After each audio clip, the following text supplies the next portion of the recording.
Hello Scorpio, and welcome to Soul Sundays. Scorpio, it's a quick 3-card spread, 3 cards from the tarot, 1 card for your romance energy for the week ahead, 1 card for your health, and then I have this beautiful oracle deck from the gorgeous couple Esther and Jerry Hicks, courtesy of the Chan sisters. Thank you so much for your very generous donation to the channel. I went out and purchased some new oracle cards and some flowers, so I appreciate it. All right, so let's get started and have a look at what's coming up for you this week, Scorpio. Are you ready?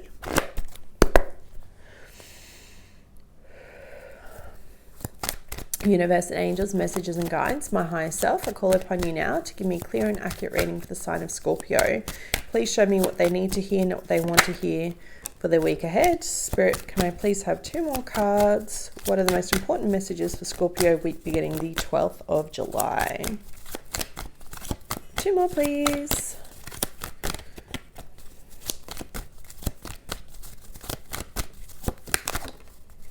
One more.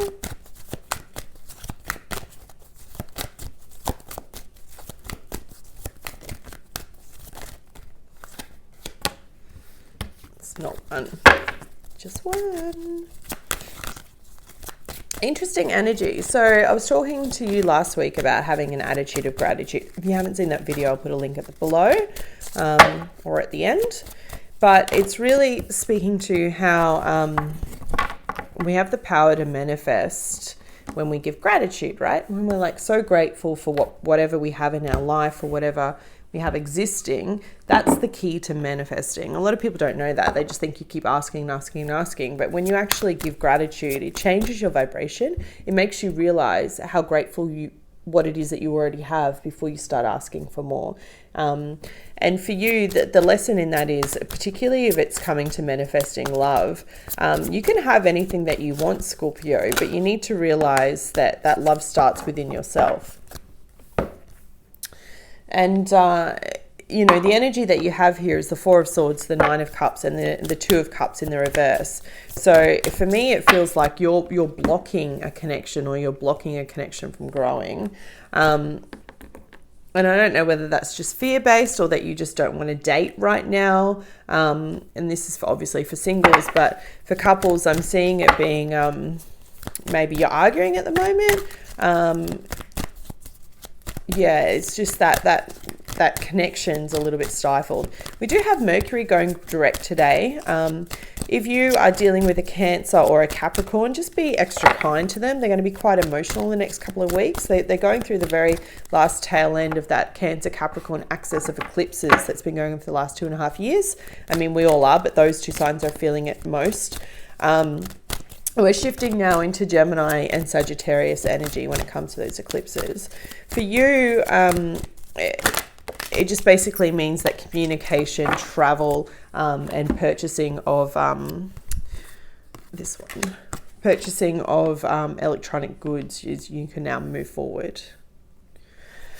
Okay, interesting reading. So 4 of Swords speaks about taking rest, needing to take a break, but it's coupled with the 9 of Cups, which is wish coming true, and then the 2 of Cups in the reverse.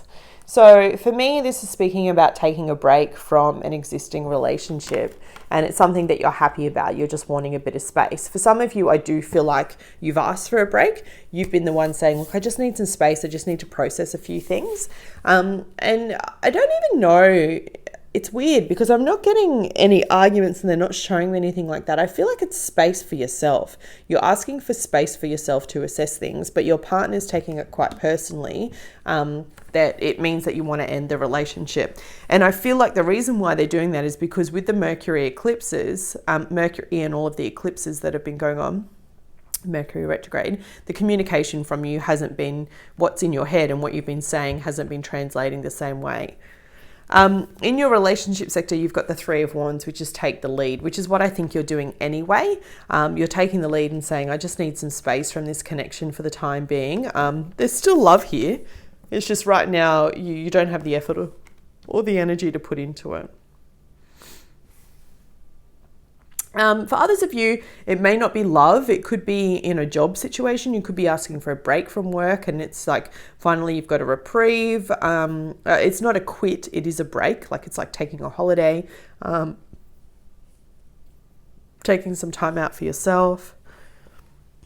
What else is it, Spirit? And they just keep telling me it's back to self. It's back to taking time for yourself so that you can find your balance. And it's interesting because in your health situation, you have improving health. So I think in doing that, it's just like, I just need a breather. I just need some space to think. I just need some time to actually have an attitude of gratitude, to appreciate the things I'm grateful for. Because at the moment, I'm tired. I need to rest. I'm going to delve a little bit deeper into your love card as I do. I'm going to read it to you from the book. Three of Wands speaks about initiative, right? In traditional tarot, can speak about a trip. So maybe you are taking some time away. Maybe you're taking some time off from work, going on a little bit of a holiday. But I'm going to read this for you. It says, strong energies for success are around you as new opportunities are opening up.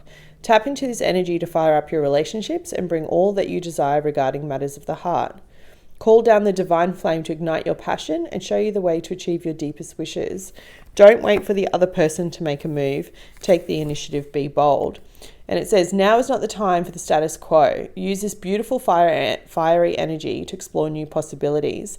How can you spice up a current relationship? How about learning a new skill with your friend or taking the family on a special vacation? What did I say? Definitely see a vacation here, right? I definitely see a break for some of you. Tell me in the comments below if you are.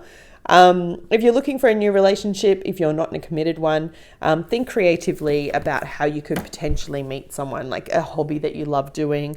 Maybe you've always wanted to learn tarot and there's a course where you can go learn tarot. I know it's a bit hard with the pandemic, but think about the things that you love to do, because Spirit's telling me whatever it is that brings you happiness and joy is where you're going to meet this person. And for some of you, if you're taking a break, could quite possibly be that you meet a new connection whilst you're away. The energy's here. It's just you're blocking it at the moment. You're going, nah, I don't.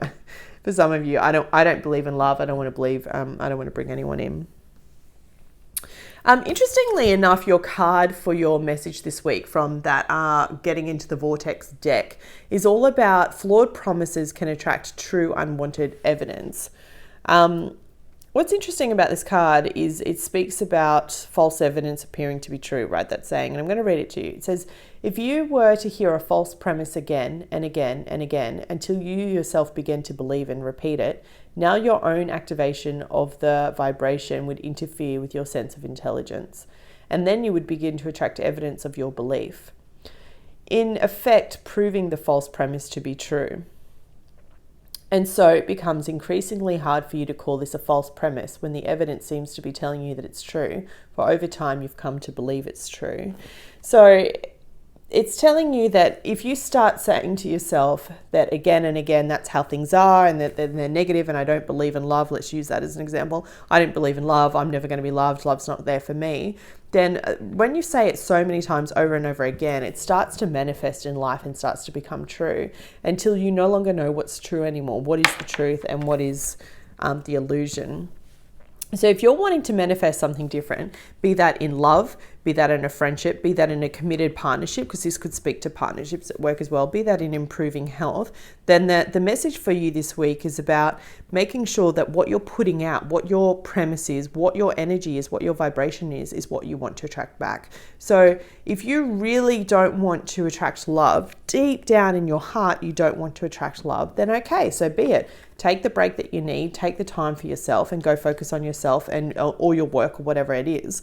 But if deep down you're like, I'm ready for love, I'm open to love, I want a loving partner, then by putting that out there, you're going to get it back. Okay? Be very careful of your thoughts this week, Scorpio. That's the advice here. Other than that, it looks good. If you need a break, take the break. And if you're wanting to draw love in, then the energy's here. You just got to flip it around. You got to open up that heart, yeah? All right, my loves, that was your reading for this week. I hope you found it helpful. If you did, please hit the like button. It helps the channel more than you know. And I'll be back with you next week. Take care.